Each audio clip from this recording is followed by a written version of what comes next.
Robert Plank Show, episode 187, Blog Monetization and Inbound Marketing. Build a library of content to gain trust and authority with Douglas Karr.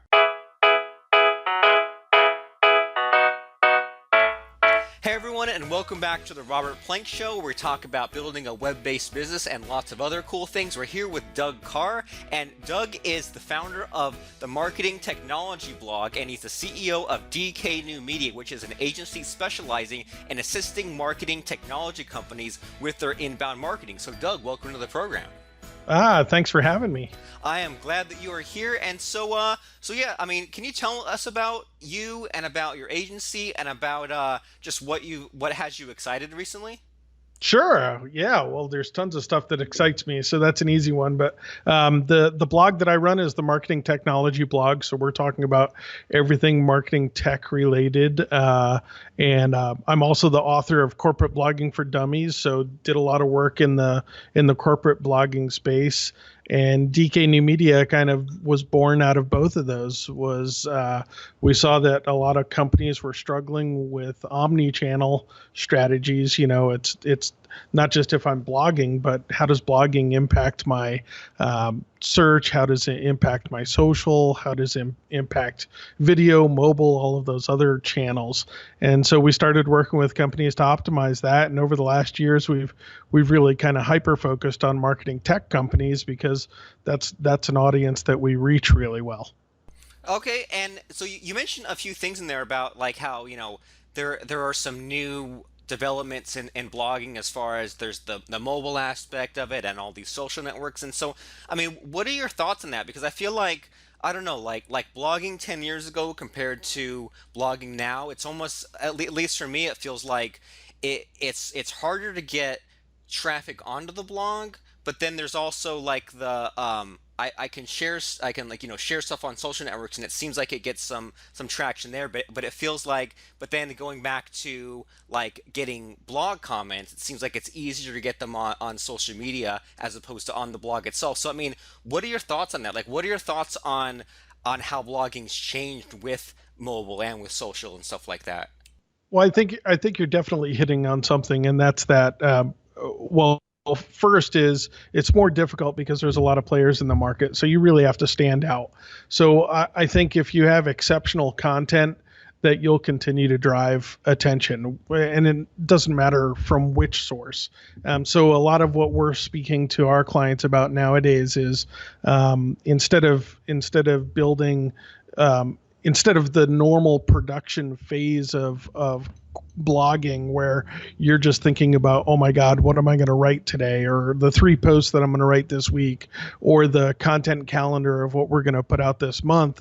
What we try to get people to understand is, look, if you're trying to attract a certain audience of people, what is the library of content that you need that really needs to stand out? And so maybe break it down into 12 different subjects, and within those 12 subjects, 4 subtopics, and now you've got every month and every week that you should be writing something about. And then if you have to return to a topic, so ours might be, let's say it's an article on post title optimization for search. Instead of writing a new article on post title optimization because maybe Google changed the number of characters that they're showing, or there's some other treatment of titles that works well, we'll go back and we'll rewrite the article that we already had, and we'll just make it that much better and new and improved.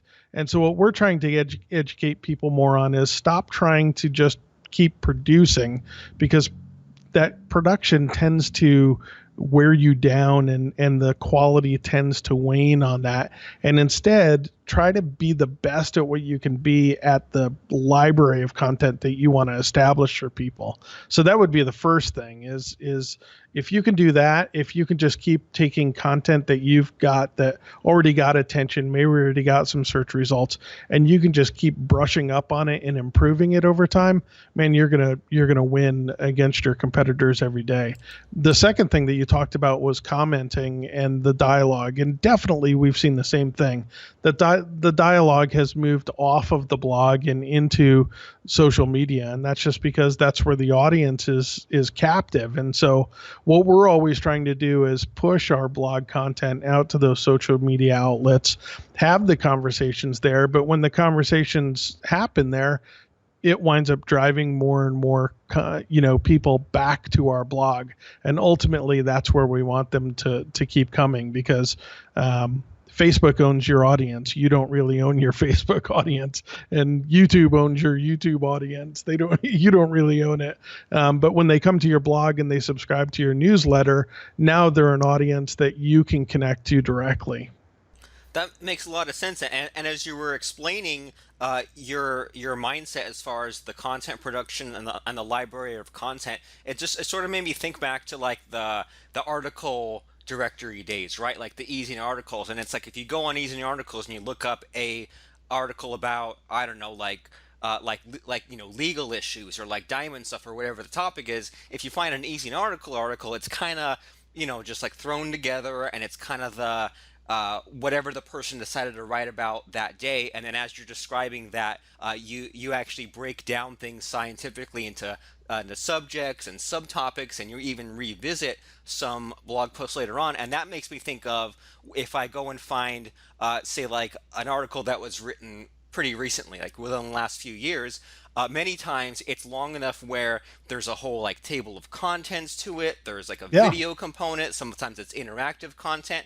And so it sounds to me like and it's almost like Google especially is pushing everyone to have like these more like civilized websites, I guess, and more like blogs that actually are going to stick around for the long term and not just kind of flying by the seat of their pants. Yeah, I think you're absolutely right, and it's a better, it's a great user experience. I think, Google as much as we love them, we also despise them because they drive a lot of the bad behavior on the internet. If Google had only ever indexed great, thick content that was multimedia, like you were talking about, guess what? We would have never been plopping out articles left and right. We would have stayed and worked really hard. So now we're trying to undo the behaviors that Google kind of set in that a few years back. And we still have clients today that we have a client that we just took on, and they have 12 domains with that are all targeted towards certain topics, and we're going, oh my God, and now we're taking those 12 domains and redirecting them to one single domain, and then making that domain really rich on content. And that way all of their authority is built under one domain, and they can climb up the search engines a lot easier. They're not competing with themselves. Right, and it sounds like it's almost as if they didn't have very much of a strategy before. They were just kind of doing what Google allowed them to do, and then now that they've come across you and you know what you're doing, you can say, okay, well now here's how we can sort of reconfigure. And so so I'm looking at your blog, which is this right? Is that it's at marketingtechblog.com? Yep, that's the one. So I'm looking at that, and and even like like talking about that blog and some of these blogs that we talked about with like this a lot of content in them. I mean, isn't it a lot of work? Isn't it a lot of work to to write like a 10-page blog post or to keep pumping out content? And I mean, what's the answer to that? It's incredibly hard work. But here's what I'll say is that if you have something to say, and if you can build something unique, that it'll attract the people that you want coming to you. And I always tell people that there's two things that happen online, and that's trust and authority. And authority is something that's given to you, and so that might be, hey, I'm on the Robert Plank show, and you're basically handing off some authority and saying, hey, I'm having Doug Karr as an expert.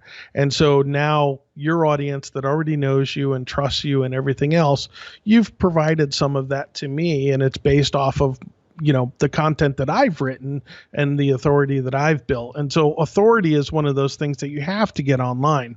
And then once you have trust, that's when people are willing to do business with you. And so everything we do online is about authority and trust. And so you have to write content that it's not just informative, but it actually builds you up as a thought leader, or build you up as an expert within your space. And some people will even say, well, we get all of our leads through, word of mouth.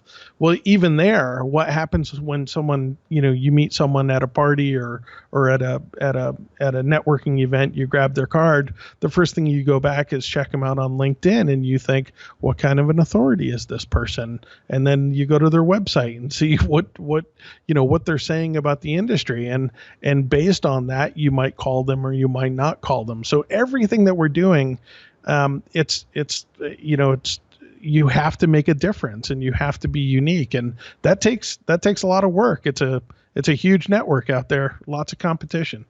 And it sounds like lots of competition that's coming on online more and more. And you mentioned like like the podcast that we're on right now, and what happened with that is I made a blog in I think like early 2008 because someone told me years ago that I needed to own robertplank.com, right? I needed to own myname.com. And back in the early 2000s, we thought, well, why would I need that? But I'm really glad that I grabbed that and I had a blog there. And that started off for me as just a place where I would just write things that didn't really fit into anything I was selling or a book, just like random stuff. And I made sure to blog once a month. But even back then, like that was a huge time commitment and took a lot, took a lot of time away from other money making tasks. And then that turned into podcasting because I figured, well, why would I do all this writing when I can just speak it out? And that was, I believe, a once a month thing turned into once a week. And then now that we have the interview format, like how we're talking to each other here, now that is a 5 day a week program. And my thought with that is that with all this competitiveness coming out, that I need to just max it out as much as possible and look at the traffic and see things rising up there. And so sort of along those lines, I mean, do you have like with your blog or people that you consult with, like do you have a set schedule or like a quota so to speak, where like you say, well, I need to come out with X number of posts per week that satisfy these criteria or these length, or do you do any kind of thinking along those sort of terms? We do. I mean, we definitely see the same thing that you do, and that's that if we post, twice a day, it increases, our views on our site, by 10 to 20%. Interestingly enough, though, if we go to 3 and 5 posts a day, we'll get each step up, we get a smaller percentage of increase. And so there is the point of no return where you're just making a lot of noise and not making very much. You're not focused on quality, you're focused on quantity. So that's one thing. I will say this is, and it's a struggle for us as well, is when I look at our blog, we have about 10 key categories on our blog. And so what I'm always looking at is, do we have a balance of content that's going out amongst each of those? And then what's impacting, our readers today that they need to know more about. And then I go back and review, have we already written about that? If we can just improve a post, and we will republish old posts as new. It's something that not a lot of people talk about, but it works very, very well. If you were just talking that, maybe a couple of years ago, you wrote a blog post or did a podcast, and you have a blog post that ranked very well a couple of years ago, but now it's kind of fallen out of the limelight. Well, the thing is if you update that content and you put everything you put everything in there, new stats, new diagrams, new images, maybe a new video, you'd be surprised at how easily you can get that to pop right back up into the search engines and take the lead again. Google always likes, they like freshness, and they like frequency. They do like seeing an active site, but most of all, they love quality. And you have the gears turning in my brain a little bit with that because I am thinking back to, as you're explaining that, I'm thinking back to some earlier blog posts, and there was one in particular where I think it was in like 2010 or so. I made a blog post that was just the top 10 iPhone apps of 2010. And Yeah. and that was just like I like narrowed down a list. I grabbed a YouTube video, and each video was made by someone else, but I had all this curated content basically.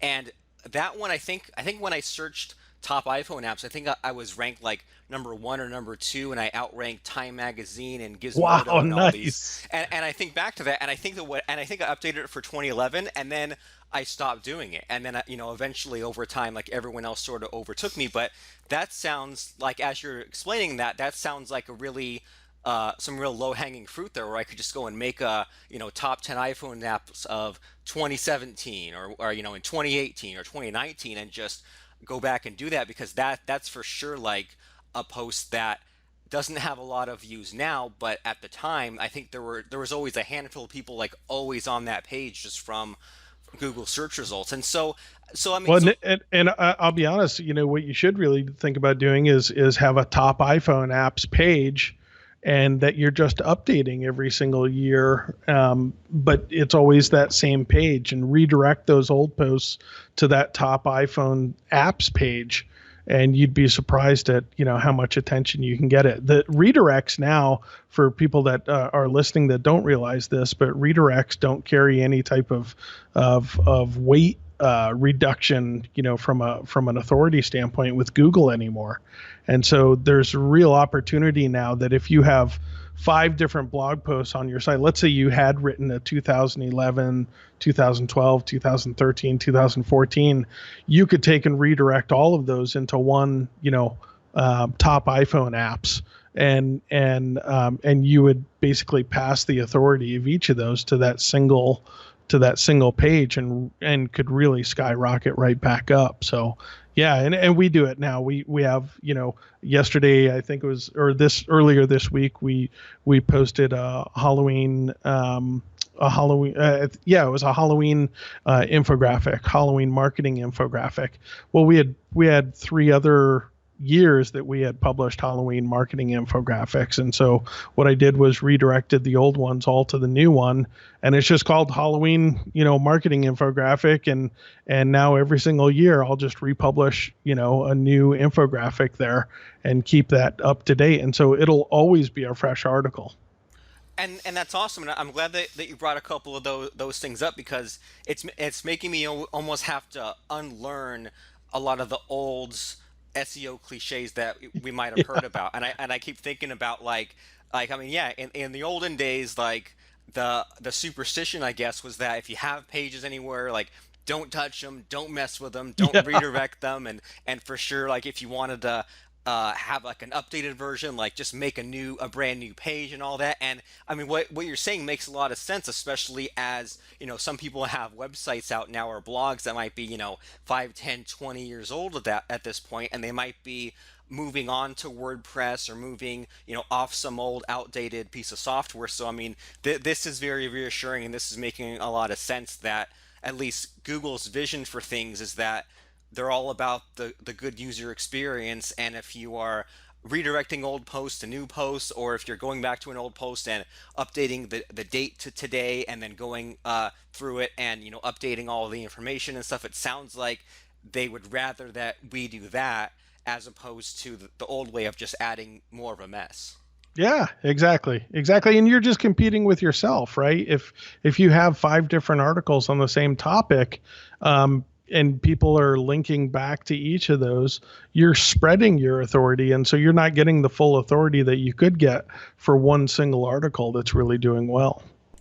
Oh, and it makes a lot of sense. And so, if someone is doing any kind of blogging, I mean, what should be their focus? I mean, should their focus be on like, should they go back and be updating their content, or should they be like looking at the other content and sort of like making these curated sort of lists, or should they be making, like I'm seeing on your blog, that you have lists of like 50 plus SEO tools, or 55 plus like websites for apps? So should they be focusing on like making lists of things, or should they be focused on outdoing what everyone else is doing? Or, like, I mean, where should people's time be spent on this whole blogging thing? Well, again, it goes back to the library, right? Is what I think about is what are the information topics that, and for us, our target audience are marketers, and marketers especially that may be struggling with technology, or might be trying to better implement technology to help them. And so as I think about those people's jobs every day, those are the things that I'm blogging about. And so my topics might even get more well-rounded into, how marketing positions have changed, how marketing pay has changed, supervising and tools to help a team for, marketers. And so I'll give an example. Like we had a client that had a sales, it was basically a sales presentation app. And so they could walk into your office and they wouldn't even need internet, but they could open up and do a demo of their application and everything right in front of you. And it was really cool technology. And so if you went to their blog before we were helping them, everything was about their mobile presentation sales app, mobile presentation sales app, mobile demo app, mobile demo app. And all it was this repeated nonsense about, how great their app was. Well, what they weren't doing was they weren't building any authority with their audience. Their audience was, sales directors and sales VPs. And so what we did was we expanded what they were talking about. We talked about, how do you incentivize your sales team? How do you, what's the latest training techniques for sales managers and marketers?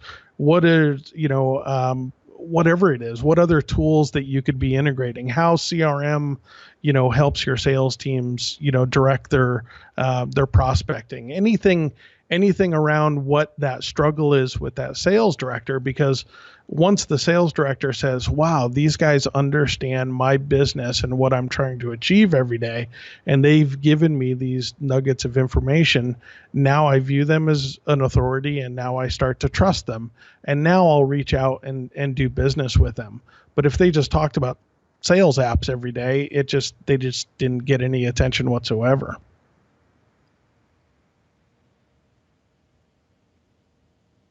Did I lose? Oh, Oh, hello. Yep, I was muted. Sorry, I didn't want to be breathing on you. So, like, what I'm hearing from as you're explaining all that is that kind of circling back around to the old way of pumping out content versus the new way. It's like it sounds like that client.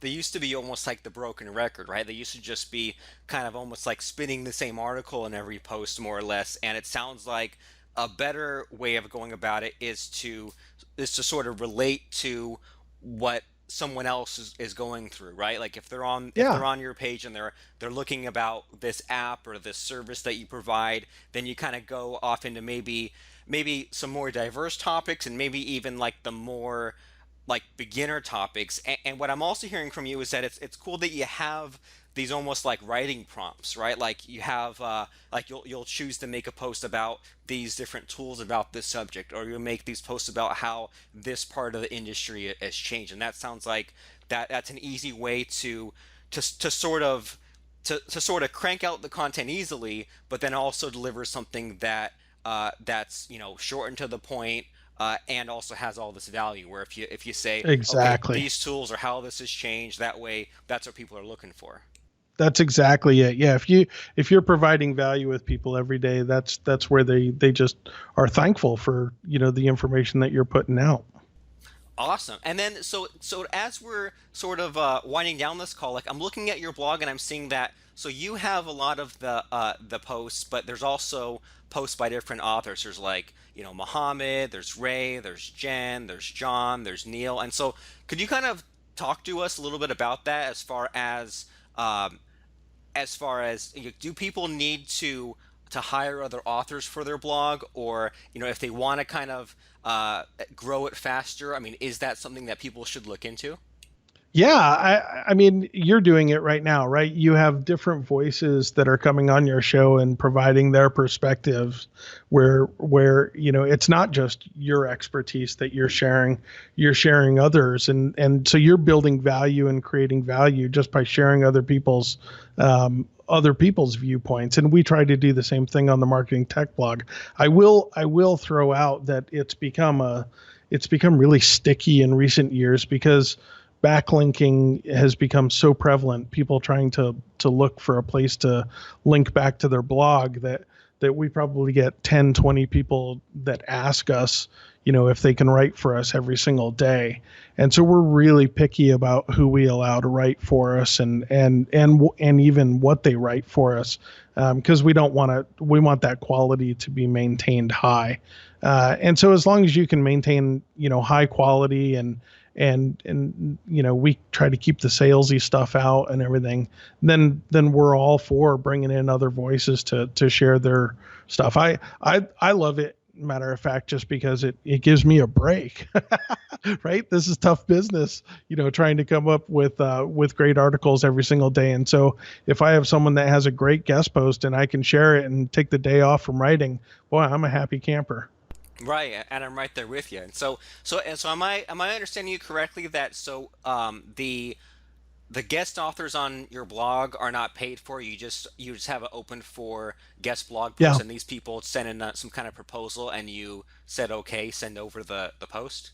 Yeah, currently we do not pay any of our bloggers, and the interesting might be that the reverse might actually become true, because we've built such a great name in the space and stuff. We're thinking about opening up a paid contributor system where our authors will actually pay us. And that's because we do get such a huge influx of requests to write content on our site, that we might actually start having a paid authorship type thing and it's just to weed out the spammers, that if corporations really want to get their name out to our audience, we'll monetize that aspect of our business. Right. I mean, that's kind of an interesting idea there, and it's something to try out. And so, sort of along those lines, I mean, do you see any huge missed opportunities when you see people when they're, trying to use a blog to get traffic or get sales or get traction or whatever? I mean, do you see anything that like a lot of people are missing out on with their blogging? Well, I can tell you the mistakes that we've made along the way is probably the biggest mistake that I made along the way was that I was always focused on, just really having a clean blog that educated, readers. And I really didn't have a central call to action associated with the blog. That I didn't have hey, why should you call DK New Media to help your business? And so now we're trying to undo some of that. You can obviously see that we have ads running on the site and we have sponsors on the site. But eventually we're going to proactively ask people, hey, do you need assistance with what you're doing? And then we'll route them to to a service that can provide them with the best service. And so all I'd say is that if you can educate your readers and listeners and everything up front on what you want to offer them, do it early, because trying to get the behavior change of an audience to a buyer is a tough thing. If you're always talking to people for free, the first time you throw an ad in front of them, they get a little bit, some of them leave and some of them get annoyed, and then when you start getting really pushy with trying to monetize it, then you can really turn off your audience. And so, but if you go to a place up front where they're selling up front, you kind of establish that behavior up front. And so the things that we're looking at now are what are the array of things that we could offer our readers? Could we offer them, white papers? Could we offer them training? Could we offer them services?